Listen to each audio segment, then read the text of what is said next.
Anxiety disorder basically means that somebody has anxiety at a level that is impacting on their ability to live life freely. So it's really causing them a lot of difficulties. Could be the intense anxiety, intense fear is another emotion that can be associated with it. Maybe there's a lot of worry as well, worry about bad things happening. Sometimes the people have panic attacks, so they're very intense episodes of panic that rise within a few moments and really, really are very intense and very disruptive. Some of those are predictable in situations such as busy supermarkets, social situations, and that type of thing, or they can just come out of the blue, unpredictable. People often avoid situations to try to lessen the experience of anxiety. Maybe like the supermarket, social situations, certain places, or people or objects. And often people have physical sensations too, the racing heart rate, thudding heart, sweatiness, feeling lightheaded, tightness in the chest, maybe gastric or stomach sensations too. So it's really, it has a big impact on people on anxiety disorder.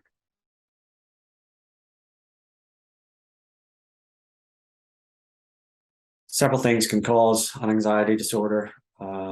First of all, we're all born with a certain temperament, just sort of how we are. Sometimes we're more shy growing up, and that might contribute to it. Learning to be careful when you're growing up, that bad things can happen to people, and that we need to be careful to avoid those things happening. Believing that you're vulnerable, more vulnerable than average, perhaps, or not good at handling yourself. Having stressful or difficult life circumstances or experiences, either when you're growing up or later on, can contribute to anxiety developing.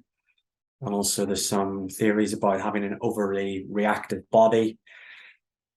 Just like we're quite reactive to coffee, some of us, or caffeine, some of us have a body that's just reactive generally. And if you have a reactive body and then you think about that and think, well, what's going on and why is that going on? What's wrong with me, either internally or what's wrong in my circumstances in my life, then that can lead you to worry more and feel more anxious. So a lot of things can contribute to anxiety developing.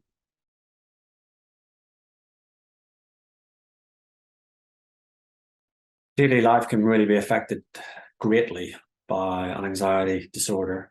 So first of all, there's the physical symptoms or sensations. Are very disruptive. They can cause you to think that there's something wrong with your body, perhaps. People often then go to medical doctors to get things checked out, which makes a lot of sense. Sometimes that reassurance from the doctor helps you to feel like it's okay, your body's okay, but then maybe you think, well, what else could be causing it? Why is my body reacting like this? The sensations can be intense, they can be maybe even painful, and they can distract and disrupt you from what you would ordinarily be doing in your day. Then mentally, we worry a lot, worry about maybe those physical sensations, worry about other things happening at the moment in life to us or people we care about or to the planet maybe nowadays. And that worry can be very disruptive because it takes us away from other things that we could be putting our attention into and other more pleasant things to be thinking about. We can feel quite uneasy, quite on edge. We can have a sense of dread, bad things happening, catastrophic things happening, and that's not a nice thing to experience. We can avoid situations, therefore, to avoid these intense emotions, the intense physical sensations, or to prevent the bad things from happening to us or other people. So there's really a lot of disruption in our lives when we experience anxiety, and it's a big problem for people that should be treated.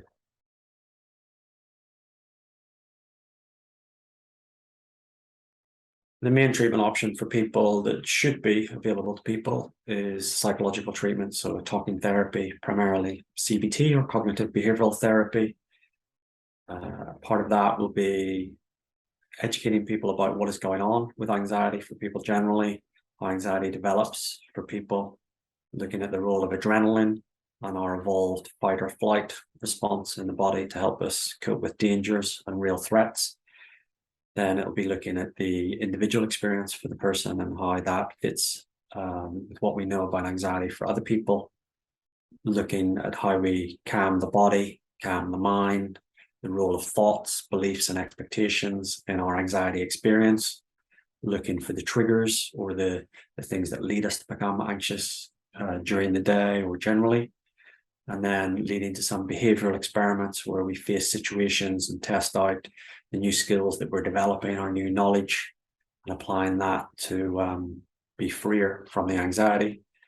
Medication is often considered by one's GP or psychiatrist, and that can be really helpful if the anxiety is particularly intense, or it can help you engage in the psychological therapy or make the changes that are too difficult, maybe without the medication. But for a lot of people, medication is a very good option and should be talked about with their medical doctor, but it's not essential for a lot of people.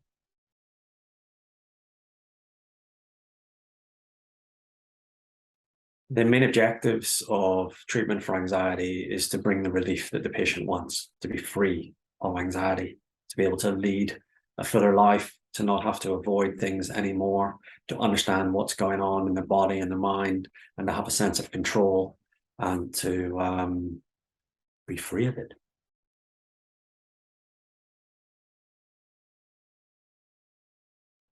Self-help can help a lot for people with anxiety if they can read or listen to self-help material and become more knowledgeable about anxiety, how it affects people, how it might affect them. The difficulty with self-help, however, is everything seems like it is the answer, but it is difficult to know what particularly helps an individual, and will an individual be able to apply what they're listening to or what they're learning specifically and enough to their life to bring the relief. So it can help a lot, but for some people it's not enough. Lifestyle factors and changes can help a lot, and they should be part of somebody's treatment generally. One example is caffeine. Caffeine will stimulate the body and will bring on some quite unpleasant symptoms for people who are sensitive to caffeine, and reducing caffeine can be a good thing, whether it's coffee or caffeinated soft drink. That should be limited, at least to see the effect on people. And then things like sleep, good food, spending time with good people, getting some exercise brings a lot of benefits.